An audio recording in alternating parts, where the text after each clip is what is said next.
First నిన్న Jagtial vote చోరీ కంటే ముందు సీట్ల చోరీ గురించి ప్రశ్నించి దానికి సమాధానం చెప్పాలి. ఒకటి ఓట్ల చోరీ గురించి దొంగోట్లతో గెలుచుడో ఓడిపోవడో దాని గురించి ఎవరు తెలుస్తుంది? కనీసం ఒక్కసారైనా వార్డు మెంబర్ గెలిచడో తెలుస్తుంది. ఒక్కసారైనా వార్డు మెంబర్ గెలిస్తే ప్రజలు ఎట్లా కన్విన్స్ చేయాలి, ఎట్లా గెలవాలన్నా ఉంటుంది. నేను 1995 ఎన్ని సంవత్సరాలు ఇప్పటికీ 30 సంవత్సరాల నుంచి నేను ప్రజాప్రతినిధి. 30 సంవత్సరాల నుంచి నేను కంటిన్యూస్ గా ప్రజాప్రతినిధి.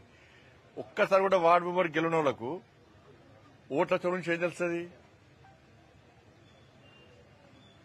ఇది అవుతుంది చెప్పనా? ఇప్పుడు గంగాధరలో ఓటేసి, జగిత్యాల ఓటేసి, వెమ్లవాడలో ఓటేసి అది అవుతుందా చెప్పది?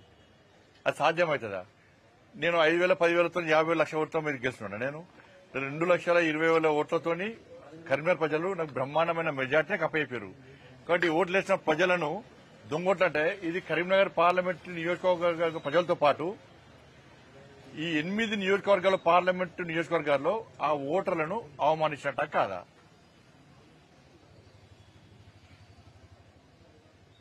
ఒక్కొక్క ఇంట్లో 10 ఓట్లు. నేనేమంటున్నానంటే సరే రేవంత్ రెడ్డి గారు స్పందించాలి.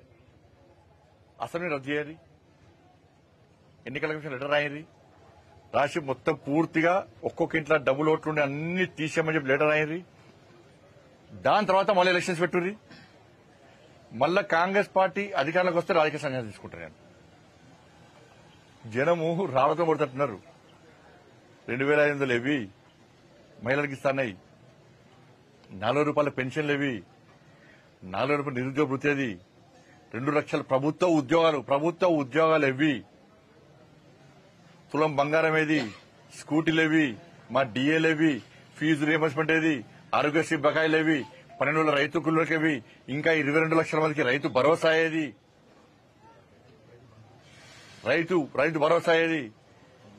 గ్రామ పంచాయతీలకు కాంగ్రెస్ పార్టీ ప్రభుత్వం అధికారంలోకి వచ్చిన తర్వాత ఒక్క పైసా ఇచ్చిన చెప్పారు. ఒక్క పైసా.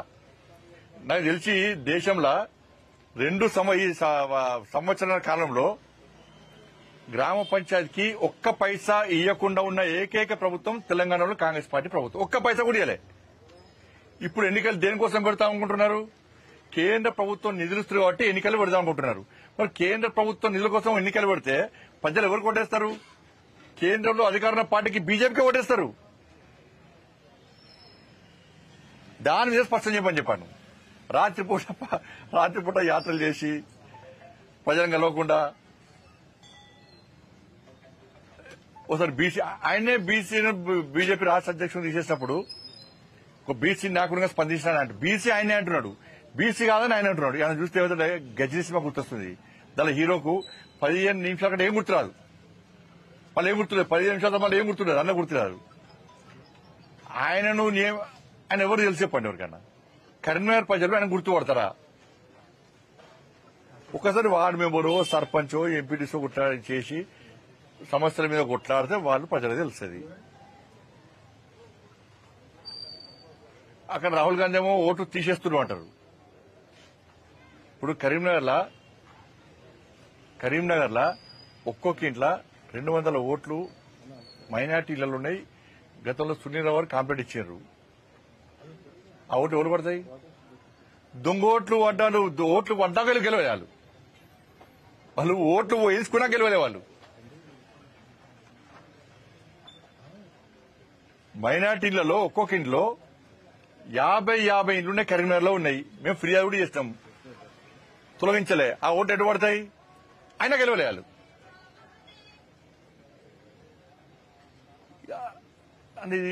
అన్ని ఆయన ఏం ఆడుతున్నా ఆయనకు అర్థమవుతలేదు.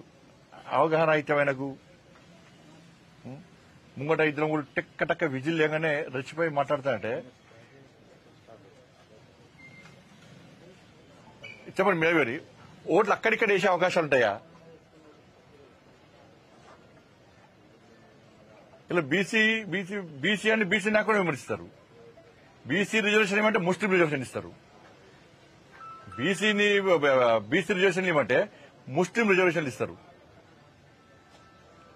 ఉపరాష్ట్రపతిగా బీసీ అభ్యర్థులు నిలబెడితే వీళ్ళు ఓడగొట్టే ప్రయత్నం చేస్తారు. వీళ్ళ బీసీ నినాదం ఇవ్వాలా? పోనీ అగ్రవర్ణ రెడ్డిని నిలబడితే ఆ రెడ్డిలో తృప్తిపత్రం వాళ్ళే ఎదుగుతున్నారు. ఓడిపోయే దానిలో రెడ్డిని నిలబడతారా మీరు అంటున్నారు. ఓడిపోయే కాడ రెడ్డిని తెలంగాణలో నిలబడతారా అని వాళ్ళే అంటున్నారు. ప్రస్తుతం మాకు ఈడబ్ల్యూఎస్ ఇచ్చిండు నరేంద్ర మోడీ గారు. నరేంద్ర మోడీ గారు నిర్ణయించిన అభ్యర్థికే మేము ఓటు వేస్తామని చెప్పి అగ్రవర్ణ అందరూ డిసైడ్ అయి ఉన్నారు. వాళ్ళు ఎంపీ కూడా డిసైడ్ ఉన్నారు. విశ్వాసం ఉన్నోళ్ళు.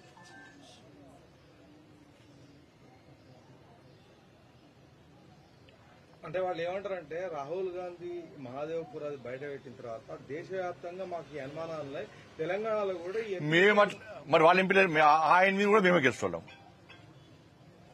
ఆయన మీద కూడా మేమే గెలుస్తున్నాం. ఏం తీసుకొడతామేది.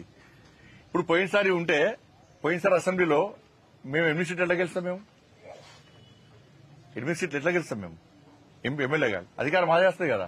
కర్ణాటకలో ఎట్లా వస్తుంది అధికారం మీకు? తెలంగాణలో అధికారం ఎట్లా వస్తుంది? హిమాచల్ అధికారం ఎట్లా వస్తుంది మీకు?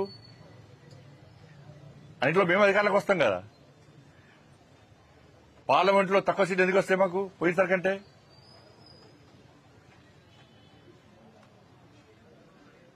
కాబట్టి ఇది అవగాహన లేకుండా మాట్లాడము, ఏదో బండి సంజయ్ తెలిస్తే బ్రేకింగ్లు వస్తాయని మాట్లాడము. లాస్ట్ వీక్ నాకు ఏం చెప్పినట్టు నేను ఒక కాంగ్రెస్ పార్టీ నాయకుడు ఫోన్ చేసి అన్న ఆయన బాధ అది కాదు, ఆయనకు సెక్యూరిటీ కూడా ఇస్తలేరు, ఆయనకు అటు ఇటు గన్మెన్ వేసుకొని తిరిగిన షోక్ బాగున్నది, ఆయన ఎక్కడ టార్గెట్ కాదు, ఆయన బీఆర్ఎస్ సపోర్ట్ చేస్తాడు, బీఆర్ఎస్ మనిషి అనే. కాబట్టి బీజేపీని తిడితే అక్కడిక్కడ యాత్రను అడ్డుకుంటే సెక్యూరిటీ పేరుతోనే గన్మెన్ వేసుకొని తిరగాలని చెప్పి షోక్ ఉన్నది కాబట్టి ఇది చేస్తుండు. ఆయన వార్డు మెంబర్ కూడా ఎవరు మా పార్టీలే నవ్వుకుంటున్నారు ఆయన మాటలు చూసి. ఈ తెలంగాణలో ఓటు చోరెక్కడిది, ఆ బీహార్లో చేస్తేనే మొత్తం డైమండ్ కథ లెక్క అయిపోయింది పరిస్థితి. ఆడ ఇక్కడ ఓటు చోరెక్కడిది. 8 మంది మేము కాంగ్రెస్ ఎంపీలకు గెలిచినాం. మేము గెలిచా కూడా ఓటు చోరీ అంటే ఇప్పుడు నమ్ముతాడా అన్న? ఇది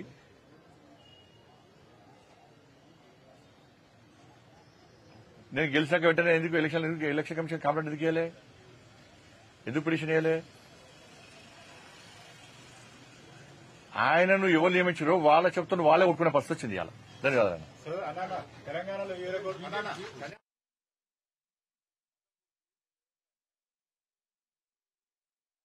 నేను చెప్తున్నాను.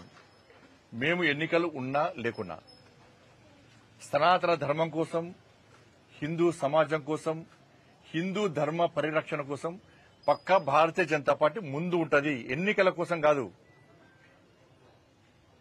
ఎన్నికలు ఉన్నా ధర్మం గురించి చెప్తాం, ఎన్నికలు లేకుండా ధర్మం కోసం కొట్టాడతాం. జైలుకు పోయినాం, లాఠీ చార్జీ దెబ్బలు తిన్నాం. మేము బైన్సాలో పేద హిందువుల ఇల్లు కాలబెట్టప్పుడు ఏడవేరు వీళ్ళు కాంగ్రెస్ వాళ్ళు. పేదోళ్ళ ఇల్లు కాలబెట్టినప్పుడు ఏడవేరు కాంగ్రెస్ వాళ్ళు.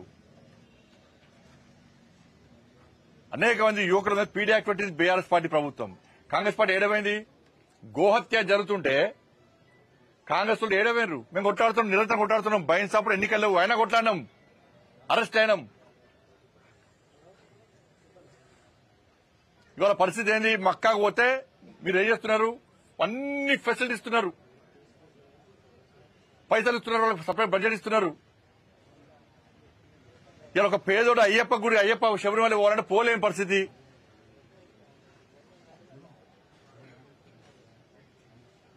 దర్శనాల వల్ల పోలేని పరిస్థితి. లాస్ట్ ఏం చేసి వినాయక నవరాత్రులు వస్తే ఏం చేస్తుండే? వాళ్ళ తెలంగాణ మొత్తము ఒక భయానక పరిస్థితిలో వినాయక నవరాత్రులు జరుపుకునే పరిస్థితి. పోలీస్ పర్మిషన్ అంటున్నారు, ఫైర్ పర్మిషన్ అంటున్నారు, ఎలక్ట్రిసిటీ పర్మిషన్ అంటున్నారు, రెవెన్యూ పర్మిషన్ అంటున్నారు.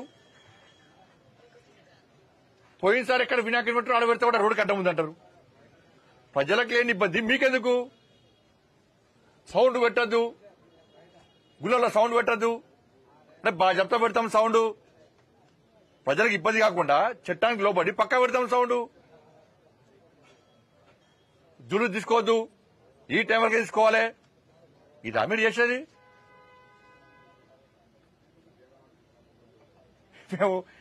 మేము దేవుణ్ణి నమ్ముకున్నామా? దేవుల పార్టీ అది, దేవుల పార్టీ. ఎన్నికలు ఉన్నా లేకుండా ధర్మం కోసం, సనాతన ధర్మం కోసం, సనాతన ధర్మం కాపాడడం కోసం, హిందూ ధర్మ పరిరక్షణ కోసం, హిందూ సమాజం కోసం కష్టపడి పనిచేసే పార్టీ భారతీయ జనతా పార్టీ. మీ బతికేంది? బిచ్చ బతుకు మీది. ఎన్నికలు వస్తున్నాయంటే సరే, ముస్లింలు వాళ్ళ ఆచార వ్యవహారాల ప్రకారం వాళ్ళు టోపు పెట్టుకుని వాళ్ళ దేవుని వాళ్ళు ఆరాధిస్తారు. మీరేం చేస్తారు? బిచ్చపోట్లకు పోయి టోపులు పెట్టుకుని నమాజ్ చేస్తారు మీరు ఓట్ల కోసం. ఓట్లు వచ్చినాయంటే ఇఫ్తార్ విందులు చేసేది మీరు, నటించడు జీవించేది మీరు, టోపీలు పెట్టుకొని నమాజ్ చేసేది మీరు.